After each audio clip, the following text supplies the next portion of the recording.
The new diplomatic features that will come with the free patch 2.6 are very interesting for Stellaris. This is Immanuel, and we're going to have a short overview and then go into detail. First, we have the envoys and how they will be able to help your empire use or develop its diplomatic powers. We have diplomacy interface updates that add a lot of clarity to the game. The same kind of clarity is added by the relations, opinions, mechanics that are now a little bit more fixed. If you have a certain opinion of the opposing or the partnering empire, then we'll open up specific actions. Then we have diplomatic stances that are new policies for at least 10 years that will help your empire specialize in a certain direction for that time. And finally, we have favors. Favors are connected to the new Galactic Community and their voting system, and will of course help you buy votes for decisions connected to that thing. So let's get into detail. So the big questions we all have then are, how can this added clarity help our decision making, and how can it lead to developing new interesting strategies to win or to cause havoc or to have fun with the game of Stellaris? Let's look into the details under that aspect. So, envoys. As you can see here, you can improve relations with an envoy, and that is there for 1 year. So you can assign them for 1 year to increase the opinion of someone on a monthly basis. Then you have them in a federation to increase the federation cohesion. That opens up a better federation actions, more federation experience. And the Galactic Community, sending an envoy to represent our interests in the Galactic Community will increase our diplomatic weight by 10%, which can be, depending on your base diplomatic weight, very, very powerful. If we look into the text, we get further details. Increasing monthly cohesion by 1, that's probably not bad, assigned to the Federation. It's probably the base thing where you'll use them. And you can also harm relations with the envoys, so you don't have to send insults all the time. And it's also, I mean, it's a very good thing because it's connected to the later relations things. Certain actions, for example, rivalries, are only possible if you have very bad relations. So that can also be a goal for you to reach with the envoys. And of course, increasing the diplomatic weight can be a very powerful tool to forge the galaxy or the galaxy's laws to your liking. As you can see, envoys are characters, but they don't have character mechanics such as traits. They didn't think it would be fun to micromanage and switch envoys around to better fit certain jobs depending on their traits. Oh, I would love some traits for them. I mean, they are characters, and one of the strengths of the Paradox games usually is to have characters with traits, not just like a replaceable envoy. But okay, we're used to that from EU4, so maybe they want to use the same mechanic there, and envoys are not that interesting. Or maybe we could add, later on there could be maybe more diplomatic actions possible, and then it would make sense to have character traits. Let's have a good look at the screenshots of the diplomacy interface updates. So you are now able to more clearly see things such as civics, origins, relative power, breakdowns, your ongoing diplomatic agreements, and also the new diplomatic stances. You can see here this AI is friendly, the honor-bound warriors of the military commerce, the democratic pliff-plaff stars. What are they? They are a hegemon subordinate. They are lithoids, as you can see here, so you don't have to hover over too much. You can see the diplomatic weight here, all kinds of things, and how their power in the different aspects of the game is for war, for science, and for trade economy. How their stance is, in that case belligerent, so that's not a good sign. And here you can have the usual actions, and you can now harm relations. As you can see, you need an envoy for that. That is free.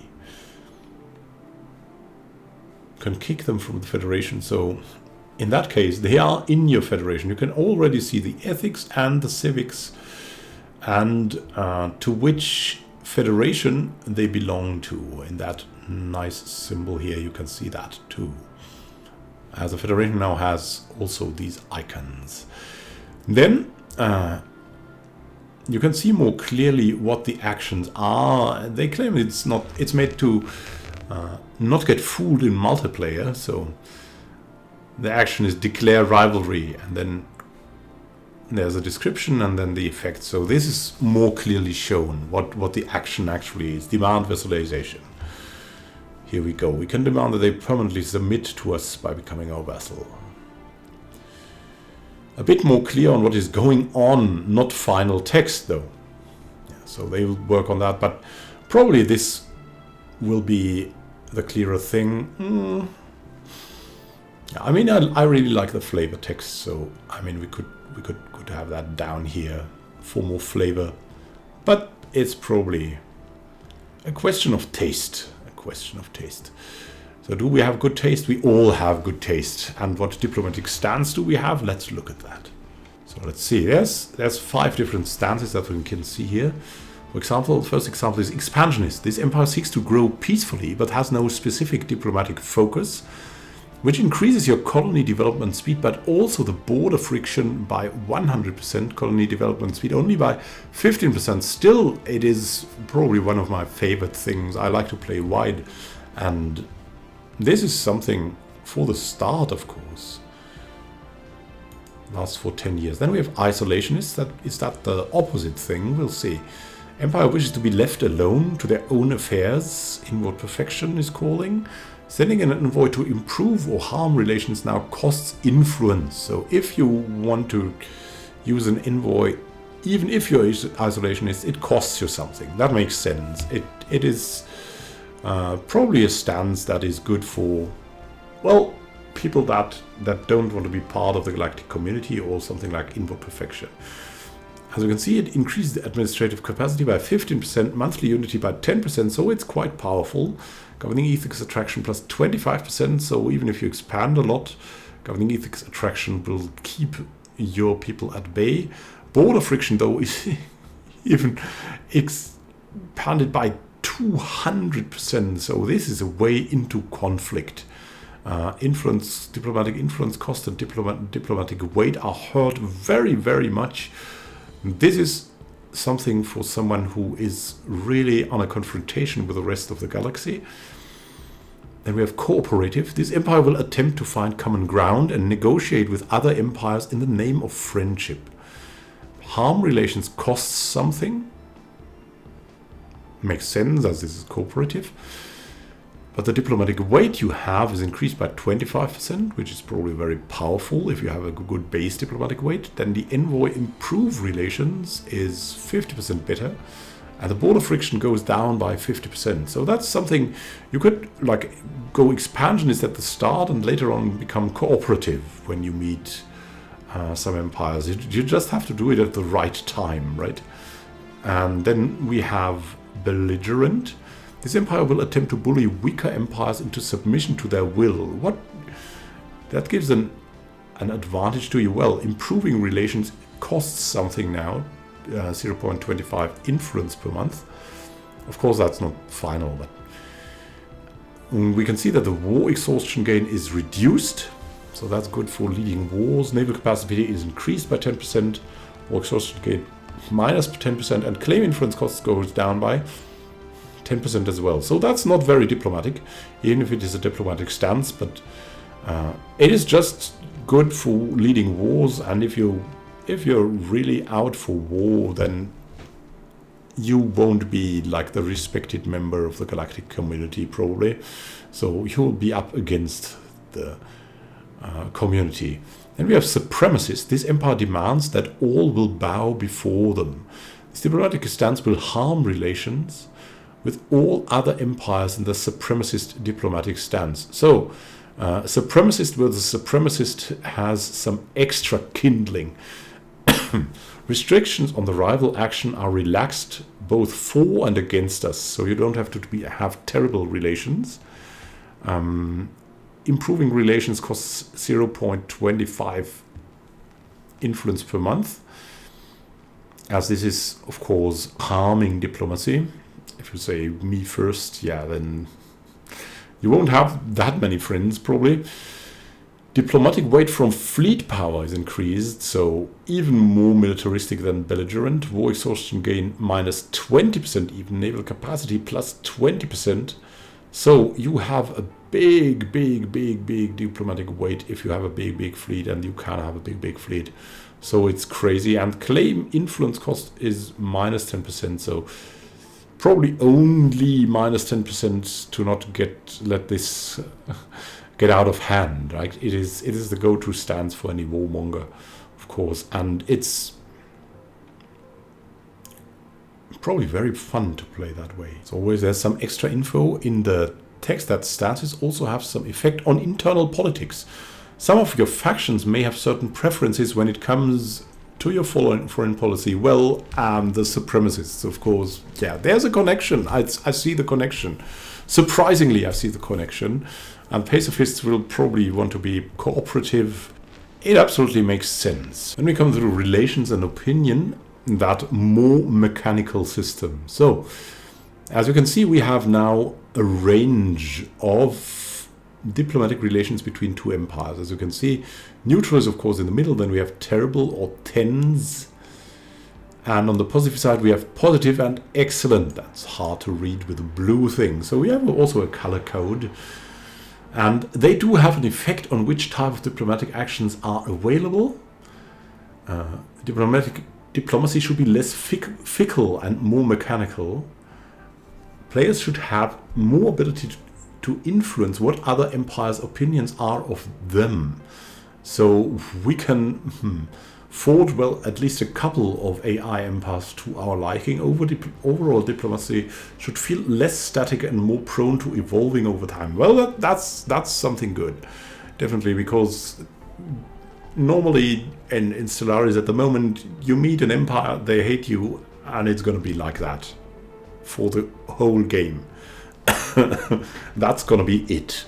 That's the normal thing. So, they give more examples. Greco. For Federation requires excellent relations. Pacts like migration, research, or commercial require positive relations. Similarly, rivalries require terrible relations.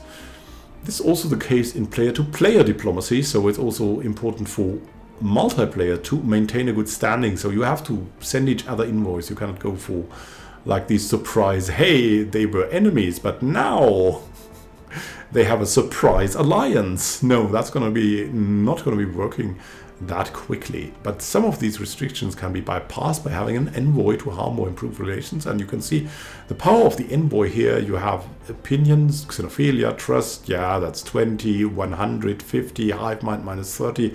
But then you see the improved relations. And is that really true? 658. What?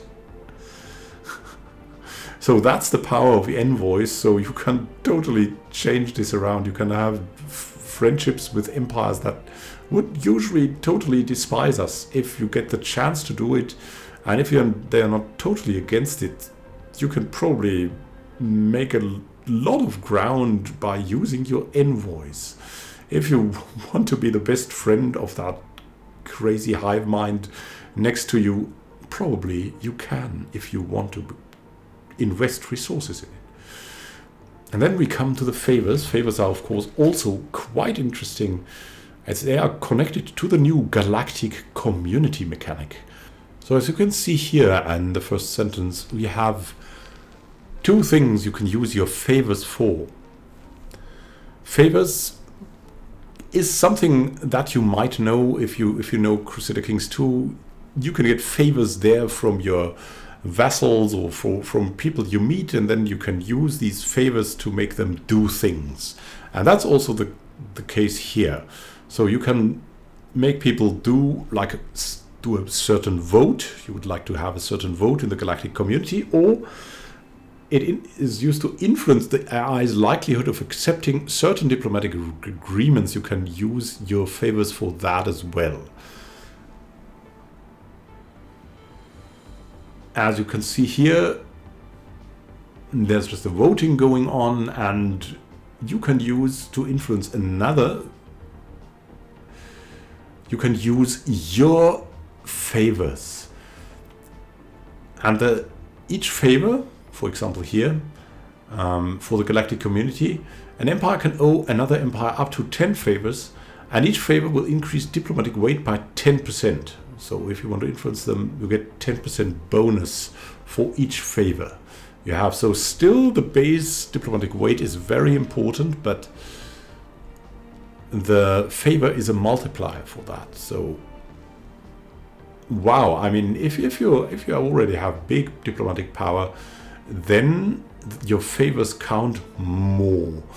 So favors are not important for empires that have a non-diplomatic playstyle, but if you have a diplomatic playstyle, then favors are a lot of diplomatic ammo, if you want to say so. So for example, Empire B owes 10 favors to Empire A. Empire A spends influence to call in all 10 favors, so you have to spend influence to call the favors. Adds 100% of the diplomatic weight that Empire B has. So you can use the diplomatic influence of other empires to improve your vote. Empire A will add the diplomatic weight from Empire B for a specific vote without Empire B losing the diplomatic weight. So they can still vote. Is that true? That's a crazy effect. I mean, it feels like multiplying something that is not already there. It's very interesting. In effect, favors allows an empire to manipulate vote results towards their point of view. It's not possible to call in favors when an empire is already voting the same way as you are. So that seems like it. Yeah, I mean, you cannot multiply the diplomatic weight used, but you add, the diplomatic weight they have to your vote, but only if they are not already voting in your favor. Now, multiple empires can call in favors from the same empire, and it's designed in this way to reduce the complexity of having to figure out which favors should have priority or which favors should matter more. Aha. That's an interesting sentence.